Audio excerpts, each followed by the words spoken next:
আমন্ত্রণ এসটিভি প্রবাস সংবাদের সঙ্গে আছে আমি তাহসিনা ইয়াসমিনা। শুরুতেই জানাবো শিরোনাম। ভারতের প্রধানমন্ত্রী মোদীকে ডক্টর ইউনূসের ফোন, সংখ্যালঘুদের নিরাপত্তা দেওয়ার আশ্বাস। শেখ হাসিনাকে ভারতে আশ্রয় দেওয়ায় মোদীর ওপর ক্ষোভ ওয়াইসির। স্বরাষ্ট্র ও আইন মন্ত্রণালয় সিদ্ধান্ত নিলে শেখ হাসিনাকে বাংলাদেশে ফেরত পাঠাতে ভারতকে অনুরোধ করা হবে, জানালেন পররাষ্ট্র উপদেষ্টা। বাংলাদেশের নিরাপত্তা বাহিনীর বিরুদ্ধে মানবাধিকার লঙ্ঘনের অভিযোগ রয়েছে, জানালো জাতিসংঘ। কোটা সংস্কার আন্দোলনে ৬৫০ জনের প্রাণহানি।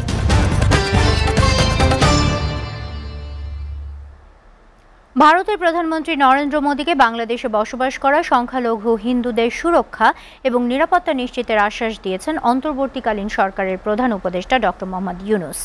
ভারতীয় বিভিন্ন গণমাধ্যম জানায়, শুক্রবার সামাজিক যোগাযোগ মাধ্যম এক্সে করা এক বার্তায় মোদী জানান, মোহাম্মদ ইউনূসের সাথে বাংলাদেশের বিরাজমান পরিস্থিতি নিয়ে ফোনালাপে মত বিনিময় করেছেন তিনি। এ সময় বাংলাদেশে গণতান্ত্রিক, স্থিতিশীল, শান্তিপূর্ণ এবং প্রগতিশীল পরিবেশ তৈরি করতে নয়াদিল্লির সমর্থন পুনর্ব্যক্ত করেছেন মোদী। একই সাথে এই সমর্থন অব্যাহত থাকবে বলেও আশ্বাস দেন তিনি। প্রধান উপদেষ্টা ডক্টর মোহাম্মদ ইউনূস ভারতের প্রধানমন্ত্রী নরেন্দ্র মোদীকে জানান, বাংলাদেশের হিন্দু সম্প্রদায় সহ সকল সংখ্যালঘুদের সার্বিকভাবে নিরাপত্তা এবং সুরক্ষা দেওয়া হয়েছে। এর আগে গত ৮ই আগস্ট ডক্টর মোহাম্মদ ইউনূস প্রধান উপদেষ্টা হিসেবে শপথ নেয়ার পর তাঁকে শুভকামনা জানিয়ে এক্সে পোস্ট দিয়েছিলেন নরেন্দ্র মোদী। বাংলাদেশের সাবেক প্রধানমন্ত্রী শেখ হাসিনাকে ভারতে আশ্রয় দেয়া নিয়ে মোদীর ওপর ক্ষোভ প্রকাশ করেছেন অল ইন্ডিয়া মজলিস-ই-ইত্তেহাদুল মুসলিমিনের সভাপতি আসাদুদ্দিন ওয়াইসি। ভারতীয় গণমাধ্যম TV9 ভারতবর্ষকে দেয়া এক সাক্ষাৎকারে তিনি ক্ষোভ প্রকাশ করেন। এ সময় দেশটির প্রধানমন্ত্রী নরেন্দ্র মোদীর ব্যাপক সমালোচনা করে আসাদুদ্দিন বলেন, যে কোনো দেশের কূটনীতিক সম্পর্ক হওয়া উচিত দেশের সাথে দেশের, কিন্তু মোদী বিষয়টিকে ব্যক্তিগত পর্যায়ে নামিয়ে এনে নেতার সাথে নেতার সম্পর্ক তৈরি করেছেন। ভারত সরকার বাংলাদেশের জনগণকে সমর্থন না করে কেন একজন ক্ষমতাচ্যুত নেতাকে সমর্থন করছেন, এ নিয়ে ক্ষোভ প্রকাশ করেন আসাদুদ্দিন। এছাড়া মামলার জেরে ভারতের কাছে হাসিনার প্রত্যর্পণের জন্য বাংলাদেশ সরকার আবেদন করতে পারে এমন সম্ভাবনার কথা উল্লেখ করে আসাদুদ্দিন বলেন, কেন হাসিনাকে ভারতে আসার অনুমতি দিলেন তিনি প্রধানমন্ত্রী মোদী। ভারতের প্রশ্নবিদ্ধ পররাষ্ট্রনীতিকে দোষারোপ করে আসাদুদ্দিন ওয়াইসি আরও জানান, ভারতের জন্য মালদ্বীপ, শ্রীলঙ্কা এবং মিয়ানমারের মতো প্রতিবেশী দেশগুলোর সঙ্গে বন্ধুত্ব সম্পর্ক টিকে রাখা কঠিন হয়ে পড়েছে। সাবেক প্রধানমন্ত্রী শেখ হাসিনার বিরুদ্ধে হত্যাকাণ্ড সহ নানা ধরনের মামলা বাড়ছে। স্বরাষ্ট্র মন্ত্রণালয় ও আইন মন্ত্রণালয় সিদ্ধান্ত নিলে শেখ হাসিনাকে দেশে ফেরত পাঠাতে ভারতকে অনুরোধ করবে বাংলাদেশ। বার্তা সংস্থা রয়টার্সকে দেয়া এক সাক্ষাৎকারে পররাষ্ট্র উপদেষ্টা এম তৌহিদ হোসেন কথা বলেন। তিনি বলেন, শেখ হাসিনার বিরুদ্ধে অনেক মামলা। যদি দেশের স্বরাষ্ট্র ও আইন মন্ত্রণালয় সিদ্ধান্ত নেয়, তবে শেখ হাসিনাকে দেশে ফেরত পাঠাতে দিল্লিকে অনুরোধ করা হবে। শেখ হাসিনা ভারত সরকারের জন্য বিব্রতকর পরিস্থিতি তৈরি করেছেন। ভারত, চীন, যুক্তরাষ্ট্র সহ বিশ্বের সব দেশের সঙ্গে বাংলাদেশ সুসম্পর্ক চায় উল্লেখ করে পররাষ্ট্র উপদেষ্টা বলেন, বাংলাদেশের পরবর্তী নির্বাচনের সময়রেখা সেপ্টেম্বরের পর স্পষ্ট হবে। এখন উপদেষ্টা পরিষদের সবাই দেশে স্বাভাবিক পরিস্থিতি ফিরিয়ে আনতে ব্যস্ত। সেপ্টেম্বরে পরিস্থিতি পুরোপুরি স্বাভাবিক হয়ে আসবে বলে আশা প্রকাশ করেন তিনি। রোহিঙ্গা প্রসঙ্গে পররাষ্ট্র উপদেষ্টা বলেন, বাংলাদেশ এরই মধ্যে অনেক রোহিঙ্গাকে আশ্রয় দিয়েছে। এখন আর কোনো রোহিঙ্গাকে আশ্রয় দেওয়া সম্ভব নয়। তাই ভারত সহ অন্য দেশগুলোকে মিয়ানমারের নাগরিক রোহিঙ্গাদের আশ্রয় দেওয়ার জন্য অনুরোধ করেন তিনি। জাতিসংঘের প্রাথমিক প্রতিবেদন বলছে, বাংলাদেশে কোটা সংস্কার আন্দোলনে ৬৫০ জন নিহত হয়েছেন। জেনেভা থেকে প্রকাশিত সংস্থাটির এক প্রতিবেদনে তথ্য জানানো হয়েছে। ১০ পাতার প্রতিবেদনে বলা হয়, ১৬ জুলাই থেকে ৪ আগস্ট পর্যন্ত মারা গেছে ৪০০ জন, আর ৫ থেকে ৬ আগস্টে মারা গেছে ২৫০ জন।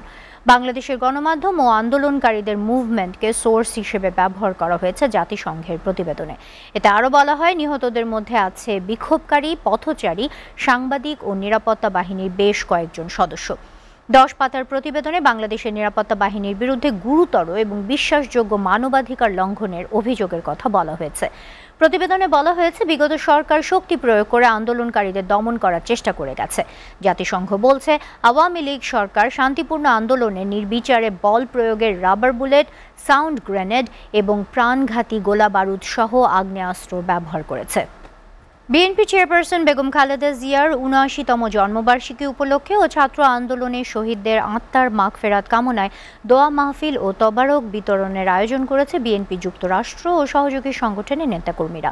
এ সময় উপস্থিত ছিলেন বিএনপি চেয়ারপারসন বেগম খালেদা জিয়ার উপদেষ্টা বেবি নাজনীন, দল বিএনপির কেন্দ্রীয় সদস্য আব্দুল লতিফ সম্রাট, কেন্দ্রীয় সদস্য গিয়াস আহমেদ, কেন্দ্রীয় সদস্য জিল্লুর রহমান জিল্লু, যুক্তরাষ্ট্র বিএনপির সাবেক কোষাধ্যক্ষ জসিমউদ্দিন ভূঁইয়া, কাজী আজম, ফিরোজ আহমেদ, স্টেট বিএনপি সাবেক ভারপ্রাপ্ত সদস্য সচিব রিয়াজ আহমেদ সহ বিএনপি ও সহযোগী সংগঠনের বিভিন্ন পর্যায়ের নেতাকর্মীরা। এ সময় বক্তারা বলেন, খুব শীঘ্রই বীরের বেশে তারেক রহমান দেশে আসবেন এবং তার নেতৃত্বের মাধ্যমে এগিয়ে যাবে বাংলাদেশ। পরে খালেদা জিয়ার সুস্বাস্থ্য কামনা ও ছাত্র আন্দোলনে শহীদদের সহ দেশ ও জাতির কল্যাণে দোয়া মোনাজাত করা হয়। পরে তোবারক বিতরণের মধ্য দিয়ে অনুষ্ঠানের সমাপ্তি ঘটে।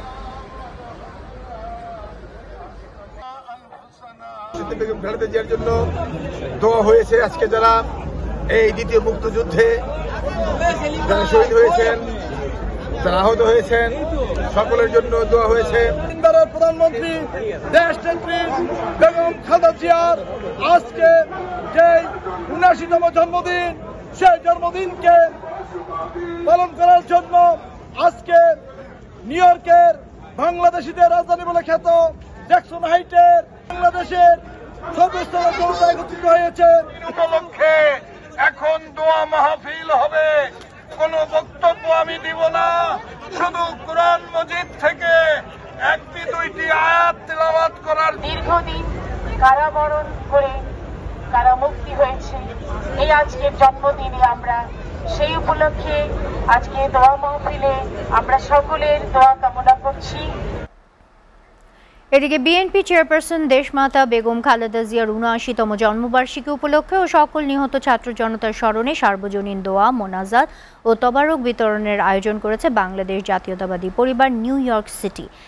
আখতারুজ্জামান হ্যাপির সভাপতিত্ব ও মাইনুদ্দিন নটুর সঞ্চালনায় এতে প্রধান পৃষ্ঠপোষকতা করেন ইঞ্জিনিয়ার আব্দুল খালেক, পৃষ্ঠপোষক রেদওয়ানা সেতু, এআর আহমেদ পাটোয়ারি। এতে প্রধান অতিথি হিসেবে উপস্থিত ছিলেন আব্দুল লতিফ সম্রাট। এতে বিশেষ অতিথি হিসেবে উপস্থিত ছিলেন গিয়াস আহমেদ, রিতা রহমান, আব্দুল বাতিন, মুক্তিযোদ্ধা আবুল মনসুর ও ডাক্তার আব্দুল সবুর। সহযোগিতায় মোয়াজ্জেম হোসেন, সিদ্দিক মিশরি, গৌসুল হোসেন, কৃষিবিদ মোহাম্মদ সোলাইমান, আনোয়ারুল আলম ভূঁইয়া, মোহাম্মদ ফুলমিয়া সহ অনেকে। এ সময় বক্তারা বলেন, নিঃশর্তে তারেক রহমানের সব রাজনৈতিক মামলা তুলে নিতে হবে। খুব শীঘ্রই বীরের বেশে তারেক রহমান দেশে আসবেন এবং তার নেতৃত্বে এগিয়ে যাবে বাংলাদেশ।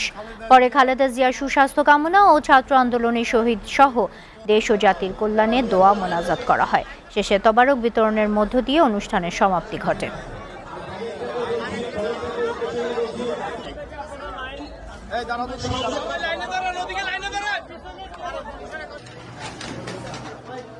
এবং রক্তের বিনিময়ে যে স্বাধীনতা, সেই স্বাধীনতা অর্জিত হয়েছে, আত্মত্যাগ করেছে আবু সাইদ।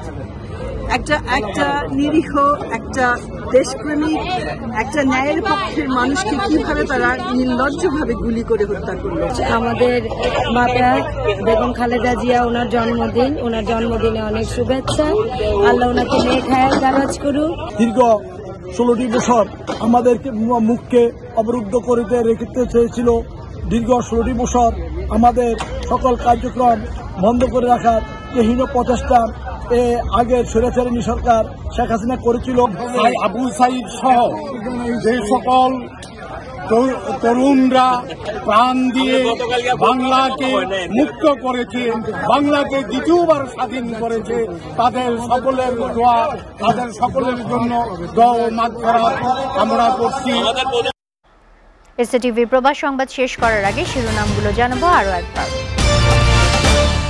ভারতের প্রধানমন্ত্রী মোদীকে ডক্টর ইউনূসের ফোন, সংখ্যালঘুদের নিরাপত্তা দেওয়ার আশ্বাস। শেখ হাসিনাকে ভারতে আশ্রয় দেয়ায় মোদীর ওপর ক্ষোভ ওয়াইসির। স্বরাষ্ট্র ও আইন মন্ত্রণালয়ের সিদ্ধান্ত নিলে শেখ হাসিনাকে বাংলাদেশে ফেরত পাঠাতে ভারতকে অনুরোধ করা হবে, জানালেন পররাষ্ট্র উপদেষ্টা। বাংলাদেশের নিরাপত্তা বাহিনীর বিরুদ্ধে মানবাধিকার লঙ্ঘনের অভিযোগ রয়েছে, জানালো জাতিসংঘ। কোটা সংস্কার আন্দোলনে 650 জনের প্রাণহানি। এই ছিল এসটিভির প্রবাস সংবাদে। এসটিভির সবশেষ সংবাদ জানতে ভিজিট করুন www.sctv.tv। ধন্যবাদ এতক্ষণ সঙ্গে থাকার জন্য।